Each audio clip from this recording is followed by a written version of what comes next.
Salam wa rahmatullah. Moi c'est Chérubin Taïno Abdounour, moitié belge, moitié haïtien.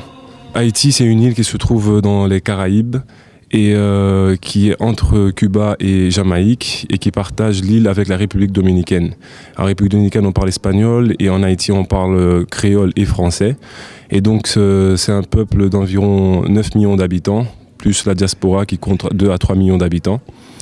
Et l'histoire d'Haïti est très vaste et complexe, car au début, il y avait les Indiens taïnos qui peuplaient l'île et qui ont été... il y a eu un génocide avec Christophe Colomb en 1492 quand il est arrivé et qui a complètement éradiqué les Indiens taïnos de l'île d'Haïti, Quisqueya. Par la suite, on a ramené des esclaves venus d'Afrique pour de la main-d'œuvre dans les champs de canne à sucre, de café, de cacao et d'indigo. Et il s'en est suivi de longs siècles d'esclavage dans une période colonialiste et esclavagiste. Et aujourd'hui, la nation haïtienne a subi une grande catastrophe, comme on le sait, depuis le 12 janvier, date fatidique pour ce peuple. C'est un tremblement de terre qu'on n'avait pas connu depuis 1770, mais à l'époque, il y avait beaucoup moins d'habitants à la capitale, Port-au-Prince. Et donc, c'est un grand réveil, catastrophe, cataclysme. On ne sait pas quel nom exactement donner à cela. Chacun y va selon ses interprétations et selon ses compréhensions. Mais c'est aussi une occasion pour que le peuple se réveille et prenne son destin en main. J'ai pu avoir des nouvelles 48 heures plus tard via Internet et ensuite par téléphone. Et donc j'ai pu apprendre que ma famille allait bien, grâce à Dieu. On a eu un oncle qui est décédé, que Dieu ait son âme. Et beaucoup de familles ont eu des pertes et les familles qui n'en ont pas eu ont de toute façon des amis ou proches qui ont aussi disparu.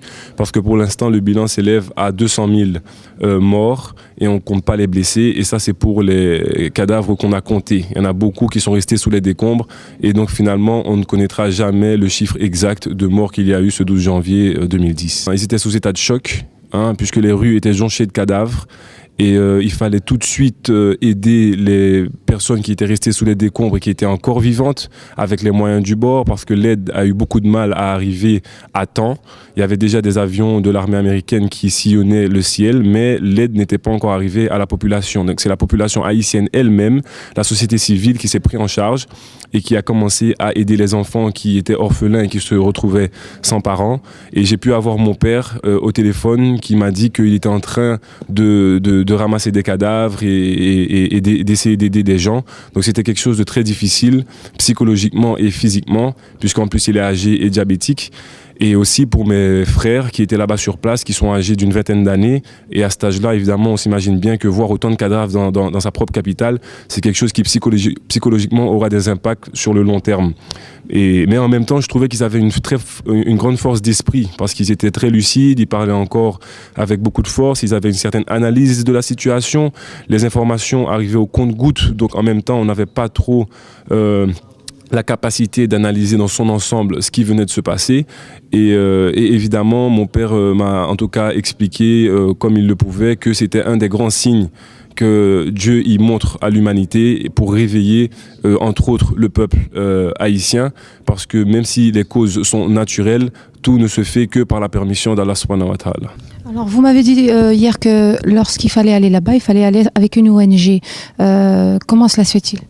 Mais vu la difficulté maintenant des transports, des vols commerciaux, parce que l'aéroport a été pris en charge par l'armée américaine et c'est eux qui dirigent complètement l'aéroport. Il n'y a que les vols militaires et humanitaires qui peuvent atterrir par là, à l'aéroport national Toussaint Louverture. Et il faut soit passer par la République dominicaine ou aller dans le cadre d'une ONG pour donner de l'aide là-bas sur place à la population qui en a grandement besoin.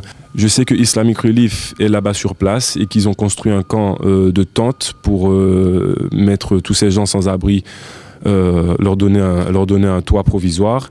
Il y a aussi PGF, qui est un programme d'encadrement pour femmes, jeunes et enfants, qui est une ONG locale qui a travaillé avec Oxfam, UNICEF et le PNUD, et qui est dirigée par des membres de la communauté musulmane d'Haïti, et qui eux aussi essaient de faire le maximum là-bas sur place. Et on essaie de coordonner les efforts aussi bien avec la communauté musulmane qui est à l'étranger, avec la communauté musulmane d'Haïti, mais toutes les communautés maintenant sont appelées à aider sans distinction de foi ou de croyance. Et l'appel que je ferai, c'est ce que eux ils m'ont demandé de faire là-bas, c'est en tout cas de méditer sur les signes qu'Allah subhanahu wa ta'ala il lance à l'humanité. Aujourd'hui c'est Haïti, ça pourrait être Tanger, ça pourrait être Casa, ça pourrait être Tunis, ça pourrait être Alger, ça pourrait être le Caire, ça pourrait être n'importe quel endroit. Et on sait qu'il y a beaucoup de catastrophes aussi qui sont à venir, ce qui s'est dit par les scientifiques au point de vue des changements climatiques et écologiques. Et donc on demande à tous les croyants et croyantes de faire des doigts. Quand le prophète sallallahu alayhi wa sallam a dit « Seuls les doigts peuvent changer le décret divin ». Et s'ils peuvent appuyer ces prières-là par un geste concret de sadaka, alhamdulillah. Mais en vérité, c'est plus une occasion de méditation et de remise en question et de savoir que ce peuple haïtien qui, à la base, a fait un appel, un cri de liberté à toute l'humanité, avec l'imam Boukman, qui a voulu casser les chaînes de l'esclavage. Aujourd'hui, on doit casser les chaînes mentales qu'on a de l'esclavage. Avant, elles étaient physiques, maintenant, elles sont mentales. Et c'est un appel à tous à se réveiller et à ne pas s'endormir en ce bas monde. Parce qu'il nous dit que la vie d'ici-bas n'est que jeu et amusement vaine parure. La vie de l'au-delà est certes meilleure si seulement il savait.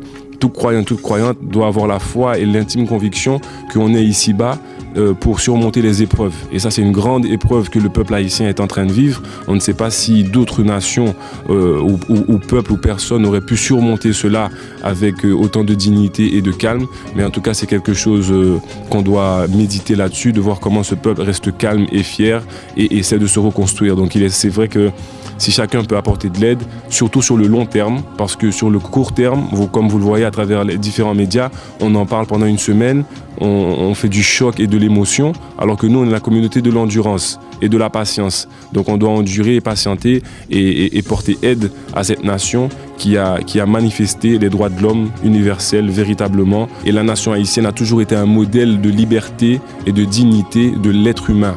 Comme Bilal radiallahu anhu, qui était abyssinien, était aux côtés du prophète Mohammed sallallahu alayhi wa sallam et qui manifestait l'universalité de l'islam, eh bien, de nos jours, on doit savoir qu'il y a des musulmans et des gens du livre, des chrétiens aussi, des juifs qui vivent là-bas et qui essaient de vivre en harmonie, dans le respect de tout un chacun, sans discrimination.